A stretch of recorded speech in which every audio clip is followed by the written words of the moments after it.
তিনি বক্তব্য রাখবেন বলেই জানতে পারা যাচ্ছে।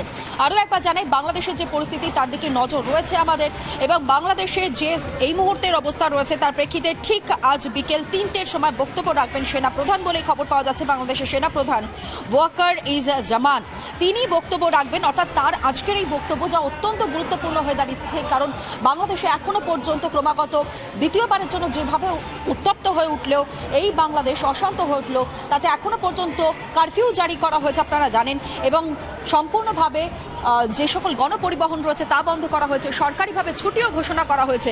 সুতরাং সেনা প্রধানের আজকের এই বক্তব্য সংবাদ মাধ্যমের সামনে এসে জনগণের উদ্দেশ্যে কি বার্তা তিনি তুলে ধরেন সেটা এই মুহূর্তে সব থেকে বড় বিষয়। তার কারণ বাংলাদেশে একটা দুটো নয়, শয়ে শয়ে প্রাণ চলে গিয়েছে, ছাত্ররা যুবরা তারা পথে নেমেছেন, এবং এই আন্দোলন শুধুমাত্র এখন ছাত্র যুবদের মধ্যে আর নেই। স্পষ্ট করে দেখা যাচ্ছে যারা আন্দোলনকারী তাদের হাতে একদিকে যেমন অস্ত্র রয়েছে, বাঁশ রয়েছে, ঠিক একই রকমভাবে বন্দুক পর্যন্ত তাদের হাতে রয়েছে, কিন্তু এই প্রচুর পরিমাণে আগ্নেয়াস্ত্র তাদের হাতে কোথা থেকে আসলো, কারা মদত দিচ্ছে বাংলাদেশকে অশান্ত করবার জন্য, কাদের পেছন থেকে মদত রয়েছে সেটা নিয়েও কিন্তু বারংবার আমরা প্রশ্ন তুলেছি। আর এরই মধ্যে যখন এই কোটা বিরোধী আন্দোলন শুরু হয়, পরবর্তীতে যে অশান্ত পরিবেশ সৃষ্টি হয়, তারপর গিয়ে বাংলাদেশের সুপ্রিম কোর্টের রায় সামনে আসে, কোথাও গিয়ে মনে করা হচ্ছিল এবার হয়তো পরিস্থিতির বদল ঘটবে, কিন্তু না, গতকাল থেকে আমরা দেখলাম যে পরিস্থিতি কিন্তু আরও জটিল হয়েছে। এবং গতকালই যে সংঘর্ষের ঘটনা ঘটে সেখানে মূলত 13 থেকে 14 জন পুলিশ আধিকারিককে পিটিয়ে মেরে ফেলা, এবং তারই সঙ্গে সঙ্গে যেভাবে একটার পর একটা প্রাণ চলে গিয়েছে, শয়ে শয়ে প্রাণ এখনো পর্যন্ত যাওয়ার খবর কিন্তু বাংলাদেশের তরফ থেকে পাওয়া যাচ্ছে, অর্থাৎ বাংলাদেশের সে দেশের সংবাদ মাধ্যম সূত্রে এমনটাই খবর। আর এরই মধ্যে আপনাদেরকে জানালাম যে সেনা প্রধান তিনি কিন্তু বাংলাদেশের জনগণের উদ্দেশ্যে বক্তব্য রাখবেন, ঠিক দুপুর 3টের সময় বক্তব্য রাখবেন সেনা প্রধান, বাংলাদেশের সেনা প্রধান ওয়াকার ইজ জামান। আর এরই মধ্যে প্রধানমন্ত্রী তিনিও কিন্তু দুঃখ প্রকাশ করেছেন শেখ হাসিনা, এবং তিনি স্পষ্ট করে বলেছেন যে ঘটনা ঘটছে তা কখনোই অভিপ্রেত নয়। আর এই মুহূর্তে সরাসরি স্বর্ণালী আমাদের সিনিয়র এডিটর আমাদের সঙ্গে রয়েছে। স্বর্ণালী, যেভাবে দফায় দফায় বাংলাদেশ উত্তপ্ত হয়ে উঠছে তার প্রেক্ষিতে দাঁড়িয়ে আজ সেনা প্রধান তিনি বক্তব্য রাখবেন বলে মনে করা হচ্ছে, কিন্তু পরিস্থিতি কি এমন জায়গায় গেল যে কারণের জন্য এখনো পর্যন্ত শান্ত হচ্ছে না বাংলাদেশ? একদমই তাই তো না, দেখো যেটা সকাল থেকে আমরা দেখাচ্ছি, একের পর এক ছবিটা দেখাচ্ছি আমরা, যেভাবে কোথাও এই আন্দোলন জঙ্গি আন্দোলন হয়ে গেছে। এই আন্দোলনকে কোনোভাবেই ছাত্র আন্দোলন বলা যেতে পারে না। এবং সব থেকে বড় কথা হচ্ছে যে যারা যেভাবে এই আন্দোলনের অভিমুখ চেঞ্জ করছে, অর্থাৎ কোথাও আমরা কি দেখলাম যে অ্যাম্বুলেন্স আগুন ধরে দেওয়া হয়েছে, হাসপাতালে আগুন ধরে দেওয়া হয়েছে, যারা যেখানে শ্রমিকরা ব্যবসা করছেন জামা কাপড়ের গোডাউন সেখানে আগুন ধরে দেওয়া হয়েছে। এবং শুধু তাই নয়, গতকাল থেকে যদি দেখতে হয় তাহলে দেখতে হবে যে একাধিক জায়গা, স্পেশালি নোয়াখালী, সেখানে যেভাবে কোথাও হিন্দুদের বাড়ি ঘর ভাঙা হচ্ছে, তাতে কিন্তু আজকে কিছুক্ষণ আগে তুমি শুনলে শুভেন্দু অধিকারী তিনি বলছিলেন যে প্রায় 1000 শরণার্থী কিন্তু আসার কথা রয়েছে। সেই জায়গা থেকে দাঁড়িয়ে যে পরিস্থিতি, যে নৈরাজ্য হচ্ছে, এই নৈরাজ্য কিন্তু সম্পূর্ণ উদ্দেশ্য প্রণোদিত, সম্পূর্ণ একটা গভীর ষড়যন্ত্র, এবং বাংলাদেশের শেখ হাসিনা সরকারকে উৎখাত করার জন্যই জামাত এবং বিএনপির একসঙ্গে যোগেই চক্রান্ত, এবং এই চক্রান্তকে নিয়ন্ত্রণ করার জন্য কিন্তু এই মুহূর্তে মিলিটারি শাসন ছাড়া আর কোনো উপায় নেই বলে কোথাও মনে করা হচ্ছে। প্রসঙ্গটা আনলেই তাহলে একবার শুভেন্দু অধিকারী বক্তব্যটা আমরা বরং শোনাই, তিনি কি মন্তব্য করেছেন, এবং তার পরিপ্রেক্ষিতে দাঁড়িয়ে আমরা আবারও এই আলোচনা এগিয়ে নিয়ে যাব। শুভেন্দু অধিকারী কি বলেছেন আজ বাংলাদেশের প্রসঙ্গে, একবার শুনুন।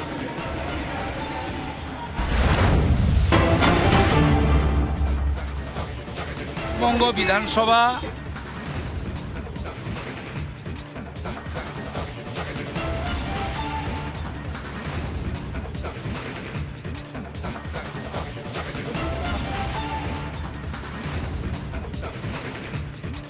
আপনারা প্রস্তুত থাকুন, 1 কোটি শরণার্থী পশ্চিমবঙ্গে আসবে।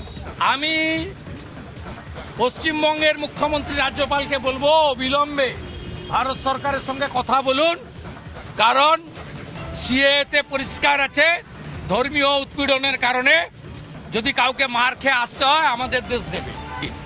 এই পরিস্থিতি যদি 3 দিনের মধ্যে কন্ট্রোল না হয়, জামাতের হাতে, মৌলবাদীদের হাতে বাংলাদেশ যাচ্ছে। 1 কোটির বেশি হিন্দু শরণার্থীকে নেওয়ার জন্য সবাই মানসিক প্রস্তুতি নেন। আমি তো প্রস্তুতি নিয়ে নিয়েছি। কেন্দ্রকে জানাচ্ছেন না, এটা এক্সটার্নাল অ্যাফেয়ার্স ম্যাটার, এটা রাজ্য সরকারকে, রাজ্যপালকে জানাতে হবে। আমি দরকার হলে লিখবো জয়শঙ্করজিকে, ডাইরেক্ট করতে পারি না। তা আমি পশ্চিমবাংলার হিন্দুদেরকে অনুরোধ করব, যার যেখানে জায়গা জমি যা আছে আমাদের হিন্দু ভাইদের শরণার্থী হিসেবে রাখার জন্য। আবার মানসিক প্রস্তুতি নেন 48-71 রোহিঙ্গা যারা শুভেন্দু অধিকারী রাজ্যের বিরোধী দলনেতার বক্তব্য আমরা শুনলাম। দেখো যে সোনালী, যে শুভেন্দু যিনি বক্তব্য করলেন, একেবারে স্পষ্ট যে বাংলাদেশে যা পরিস্থিতি রয়েছে তাতে সনাতনীরা তারা এই মুহূর্তে সেখানে সুরক্ষিত নন, এবং যেভাবে হামলা করা হচ্ছে তাদের বাড়িতে, তাদের দোকান আগুন দিয়ে জ্বালিয়ে দেওয়া হচ্ছে, সমস্ত বিষয়টা নিয়েই কি বলতে চাইবে যে এই মুহূর্তে দাঁড়িয়ে বাংলাদেশের যা পরিস্থিতি হচ্ছে এটা শুধুমাত্র তো ছাত্র আন্দোলনের মধ্যে তাহলে নেই? কখনোই না, এটা কোনো দিকেই কোনোভাবেই আর ছাত্র আন্দোলন নয়। এবং যেরকম বলছিলাম কিছুক্ষণ আগে, যেভাবে কোথাও সরকারি সম্পত্তি পাগলের মতো ধ্বংস করা হচ্ছে, তাণ্ডব করা হচ্ছে, এই মুহূর্তে আজকে এখন ঘড়ির কাঁটায় ভারতীয় সময় এখন দুপুর 2:15, এই মুহূর্তে কিছুক্ষণ আগের ছবি আমরা দেখছিলাম যে পরিমাণ বিপুল মানুষজন, আজকে তোমরা জানো যে গণমার্চের ডাক দেওয়া হয়েছিল এই সমস্ত জঙ্গি সংগঠনের তরফ থেকে, যারা ছাত্র আন্দোলন নামে জঙ্গি আন্দোলন করছে, এবং সেখান থেকে যারা যারা সেখানে এসেছে সেই মুহূর্তে মার্চ করে তারা চলছে গণভবনের দিকে, সেখানে ঘেরাও করা হবে এবং এই আশঙ্কাও করা হচ্ছে হয়তো সেখানে ভাঙচুর করে আবার সেখানেও আগুন লাগিয়ে দেওয়া হতে পারে। কিছুক্ষণ আগে যে ছবি আমরা ব্রেক করেছিলাম এক্সক্লুসিভলি, কোথাও জামাতি তরফ থেকে প্রশিক্ষণ দেওয়া হচ্ছে সেই কাশ্মীরি কায়দায়, তালিবানি কায়দায়, যাতে হাতে বড় বড় তরোয়াল নিয়ে, হাসুয়া নিয়ে কিভাবে অ্যাটাক করা যেতে পারে, কি করে বাড়ির ছাদ থেকে গুলতে ছোড়া যেতে পারে। এই ভয়ঙ্কর অবস্থা বিগত পরিসংখ্যান বলছে শুধুমাত্র শেষ 48 ঘন্টায় 14 থেকে 15 জন পুলিশকর্মীকে পিটিয়ে খুন করা হয়েছে। এটা কোনো সাধারণ আন্দোলন নয়, এটা একেবারেই জঙ্গি আন্দোলন, এবং যেভাবে কোথাও নাশকতামূলক উদ্দেশ্যে বড় ষড়যন্ত্রের জন্য গোটা দেশকে অশান্ত করার জন্য এইভাবে সরকারি সম্পত্তি ভাঙচুর করা হচ্ছে, আগুন জ্বালানো হচ্ছে, রক্তগঙ্গা স্রোত বহানো হচ্ছে রাস্তায়। এর উদ্দেশ্য একটাই কি, যেন তেন প্রকারণে যে স্টেবল সরকার রয়েছে, স্থায়ী সরকার রয়েছে, সেই সরকারের পতন এবং তার জায়গায় কোথাও অন্য রকমভাবে হয় জামাতিদের হাতে, না হয় বিএনপির হাতে সেই ক্ষমতা নিয়ে চলে আসা।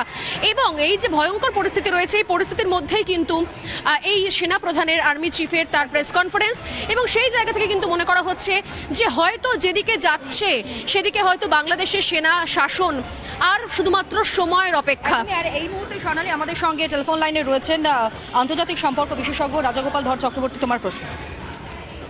রাজাগোপাল দা, যে পরিস্থিতি আমরা দেখতে পাচ্ছি এবং লাগাতার যে জঙ্গি আন্দোলন দেখছি আমরা, যেভাবে কত বিভৎসতা ছড়িয়ে পড়েছে, যেভাবে কত রাস্তায় নেমে শুধুমাত্র মারধর, রক্তগঙ্গা বওয়ানো হচ্ছে, একই সঙ্গে পুলিশকে টার্গেট করা হচ্ছে, এবং অত্যন্ত লজ্জার বিষয় হিন্দুদের টার্গেট করা হচ্ছে, তাদের বাড়িঘর জ্বালানো হচ্ছে।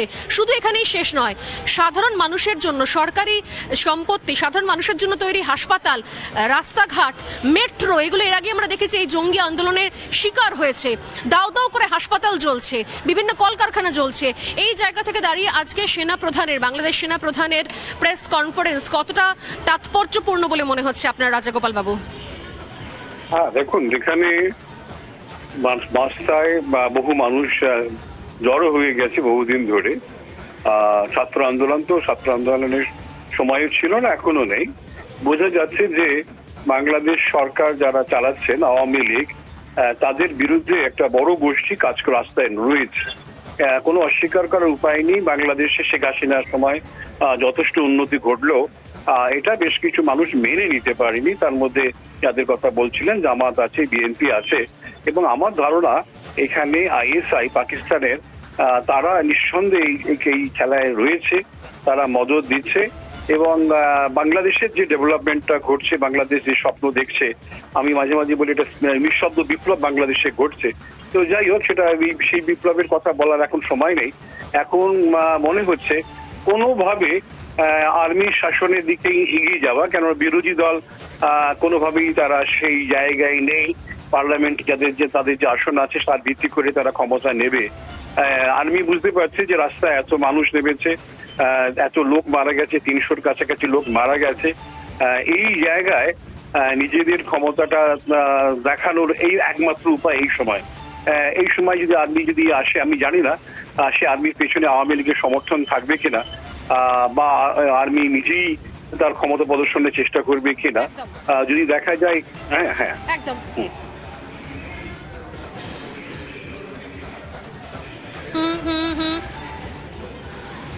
অনেক ধন্যবাদ রাজাগোপাল ধর চক্রবর্তী আমাদের সঙ্গে ছিলেন, আন্তর্জাতিক সম্পর্ক বিশেষজ্ঞ।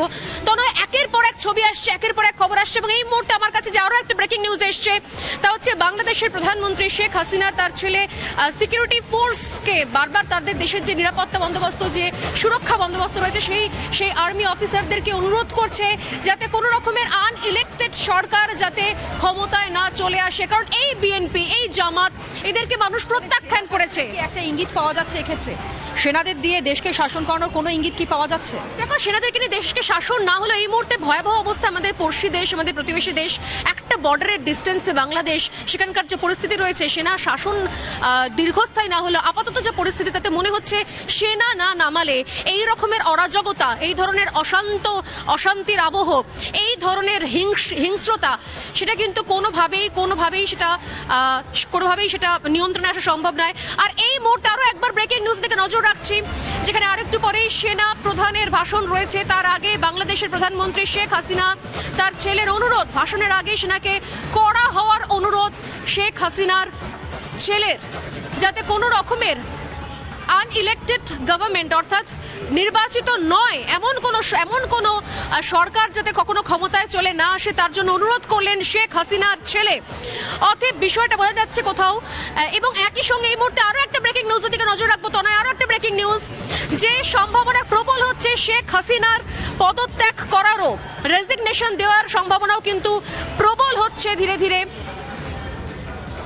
অতএব যে পরিস্থিতি হতে পারে শেখ হাসিনা পদত্যাগ করে পুরোটাই সেনার হাতে তুলে দিতে চলেছেন এবং তাদেরকেই বলবেন হয়তো যে পুরোটা পরিস্থিতি নিয়ন্ত্রণ করতে, শান্ত করতে, কারণ তিনি আগাগোড়া বলেছেন যে এই দেশকে শান্ত করতে চান তিনি, এই দেশকে আবারও আগের অবস্থায় ফিরিয়ে দিতে চান তিনি। সেই জায়গা থেকে কিন্তু নজর থাকছে আমাদের। সময় আর মাত্র আধ ঘন্টা, তারপরে 3টের সময়তে বাংলাদেশের সেনা প্রধান তিনি বসছেন প্রেস কনফারেন্স, এবং সেক্ষেত্রে একদমই তাই, ওয়াকির উজ জামান তিনি প্রেস কনফারেন্স করছেন এবং সেই জায়গা থেকে মনে করা হচ্ছে তিনি একটা স্থায়ী সমাধান সূত্র দিতে পারেন।